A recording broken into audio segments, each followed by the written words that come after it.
The Truth Occurs. Hi everyone. A little while ago I posted this video. Reddit co-founder Aaron Swartz suicided. And I was talking about Aaron Swartz, who was the co-founder of Reddit and the co-creator of the RSS feed, who killed himself before he was supposed to go to court, where he was facing charges for having, well, as they said, stolen thousands of scientific articles which he was posting on the internet so people could have free access to them. And the article for that was here. Reddit co-founder Aaron Swartz's family blames prosecutors for suicide.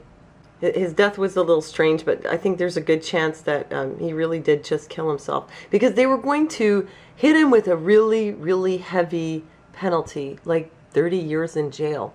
Well, anyhow, since his death, a US government site has been hacked to avenge this internet activist. Anonymous is getting revenge, and they hacked the US Sentencing Commission's website.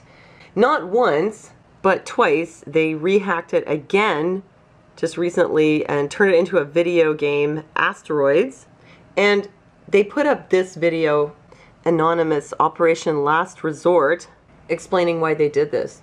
And basically what they said was that it's like the government is targeting people like Aaron Swartz, that they're subjecting them to cruel and unusual punishment. Like Aaron Swartz was taking these scientific articles that normally you have to pay big bucks to access them. It could be like $25 per article for a scientific journal, for recent articles, not older ones. And so he just said, well, you know, this should be available to the public. I guess he put it there.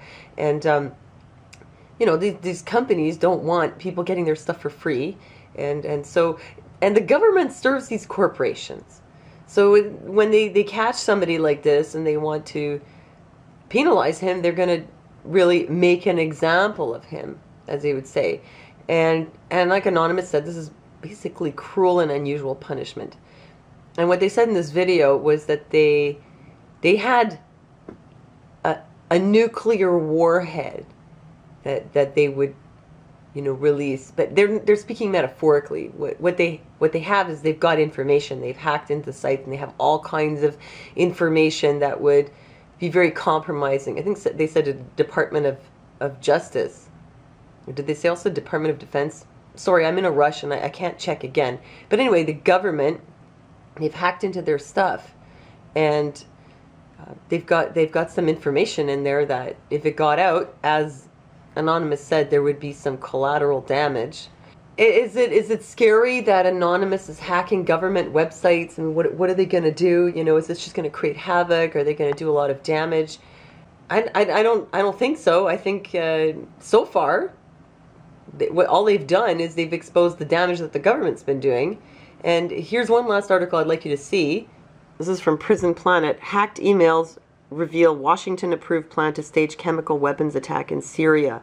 Wow, they found emails that showed that the U.S. government was planning a false flag in Syria to make it look like Assad's regime was using chemical weapons.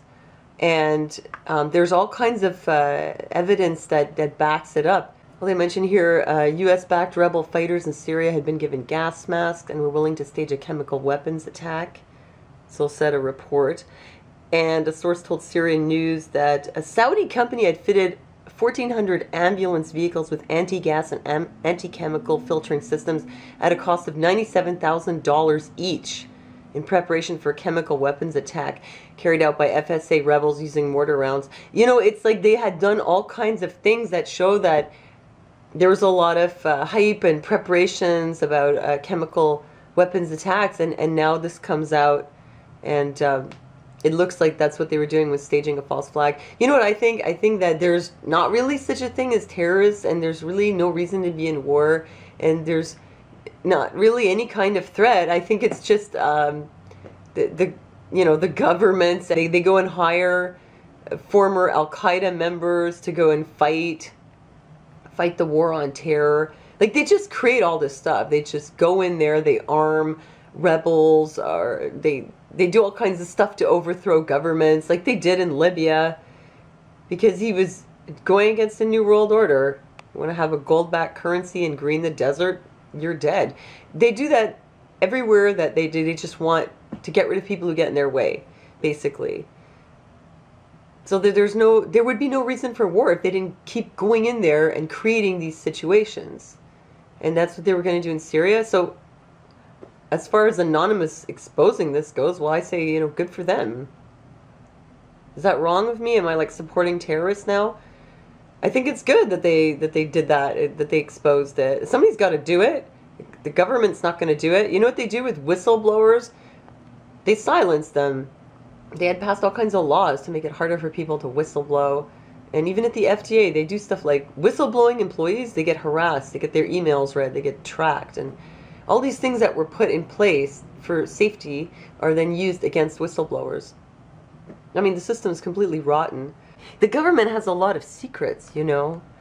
You know, Anonymous and hackers like that, when they do this kind of stuff, they expose all this corruption in the government. So are Anonymous a bunch of terrorists, or are they really like vigilante justice, Robin Hooding? What do you think? Let me know what you think. And thanks for listening to me. And I'll see you next time.